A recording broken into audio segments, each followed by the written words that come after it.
ఒక అడవిలో కోతి చిలుక స్నేహితులుగా ఉండేవారు. పగలంతా ఆహారం కోసం అడవిలోకి వెళ్లి సాయంత్రం అవగానే చెట్టు మీద కబుర్లు చెప్పుకుంటూ ఉండేవారు. కొద్ది రోజులకు చిలుక గుడ్లు పెట్టడం మొదలు పెడుతుంది.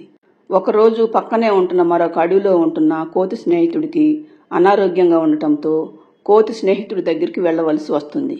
అప్పుడు కోతి చిలుకతో, చిలుక మిత్రమా, నేను పక్కనే ఉన్న మరొక అడవిలోకి వెళ్లి నా స్నేహితుడిని చూసి వస్తాను. నేను రావటానికి వారం 10 రోజులు పడుతుంది.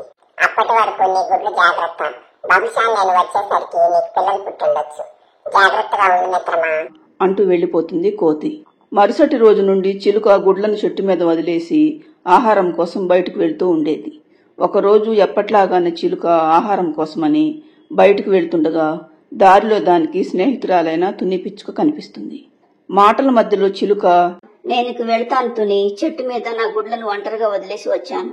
నా స్నేహితుడు కోతి ఉంటే నేను బయటకు వచ్చినప్పుడు గుడ్లను చూసుకుంటూ ఉండేవాడు. ఇప్పుడు తను కూడా లేడు. అలాగా, త్వరగా వెళ్ళి మిత్రమా. ఈ మధ్యన నా స్నేహితురాలు పావురం గుడ్లను ఒక పాము తినేసి వెళ్ళిందట అనటంతో చిలుక కంగారుగా, అలాగా, అయితే నేను వెళ్తున్నాను అంటూ చెట్టు దగ్గరకు వస్తుంది చిలుక. అక్కడికి వచ్చి చూసిన చిలుకకు చెట్టు మీద తన గుడ్లు లేకపోవడంతో ఒక్కసారిగా అవాక్కైపోతుంది. ఏం జరిగిందోనని చుట్టుపక్కలంతా వెతుకుతుంది. కాని ఎక్కడా దానికి గుడ్లు కనిపించకపోవడంతో బావురుమని ఏడుస్తుంది చిలుక. మరుసటి రోజు తన స్నేహితురాలు తుని పిచ్చుక దగ్గరకు వచ్చి జరిగిన విషయం మొత్తం చెప్పి బాధపడుతుంది చిలుక. దాంతో తుని పిచ్చుక, నేను నా స్నేహితురాలు కాకి గుడ్లు కూడా ఇలాగే మాయమయ్యాయని చెప్పింది మిత్రమా. ఏం జరుగుతుందో ఏంటో, ఈ మధ్య నా తరచూ మన పక్షుల గుడ్లు కనపడకుండా పోతున్నాయి అంటుంది తుని పిచ్చుక. చిలుక తర్వాత మరో 2 గుడ్లు పెడుతుంది. దానికి చాలా ఆకలిగా ఉండటంతో చేసేదేమీ లేక గుడ్లను వదిలి మళ్లీ ఆహారం కోసమని అడవిలోకి వస్తుంది. ఒక చోట 3 పక్షులు మాట్లాడుకుంటూ ఉంటాయి.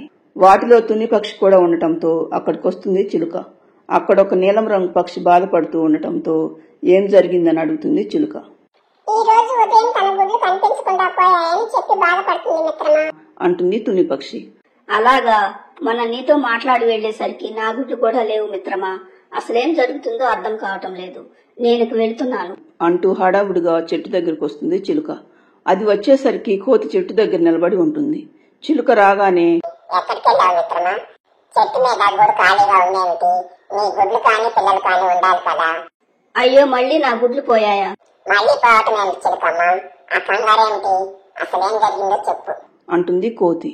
చిలుక జరిగిన విషయం మొత్తం చెప్పి, నువ్వు ఉన్నప్పుడు పెట్టిన గుడ్లు పోయాయి మిత్రమా. మళ్లీ గుడ్లు పెట్టాను. ఇప్పుడు అవి కూడా మాయమయ్యాయి. నా గుడ్లే కాదు, ఈ అడవిలో చాలా పక్షుల గుడ్లు మాయమవుతున్నాయట. అసలేం జరుగుతుందో ఎవరికీ అర్థం కావటం లేదు. నాకు అర్థమైంది మిత్రమా. ఇందాక నేను వచ్చేసరికి ఒక పాము చెట్టు దగ్గర నుండి వెళ్తుంటే చూశాను. బహుశా అదే నీ గుడ్లను మిగతా పక్షుల గుడ్లను తిని ఉంటుంది అంటుంది కోతి. దాంతో చిలుక అవాక్కైపోతుంది. అయ్యో, అయితే నా గుడ్లను పొట్టన పెట్టుకున్నది ఒక పామా? ఇప్పుడు ఎలా మిత్రమా? గుడ్ల రుచి మరిగిన ఆ పాము నేను మళ్లీ గుడ్లు పెట్టినా వాటిని కూడా తినకుండా వదలదు. ఇంతమంది తల్లులను బాధ పెట్టిన ఆ పాము ఊరికే వదలకూడదు మిత్రమా. దానికి తగిన శాస్తి చేయాల్సిందే. మనం వెళ్లి ఆ పాముతో మాట్లాడదామా? దాని సంగతి మనకు తెలిసిందని తెలిస్తే అది జాగ్రత్త పడుతుంది మిత్రమా. కాబట్టి మనకేం తెలియనట్లే ఉన్నాం.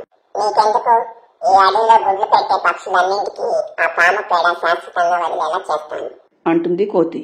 మళ్లీ 2 రోజుల తర్వాత చిలుక గుడ్లు పెట్టిందేమో తిందామని చెట్టు దగ్గరకు వస్తుంది పాము. దానికోసమే ఎదురు చూస్తుంటాయి కోతి, చిలుక.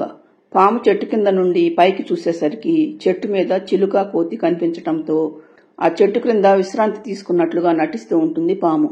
అదే అదనుగా చూసిన కోతి ఒక పెద్ద బండను పాము మీద పడేలాగా చెట్టు మీద నుండి క్రిందికి వేస్తుంది. దాంతో పాము అక్కడికక్కడే చస్తుంది.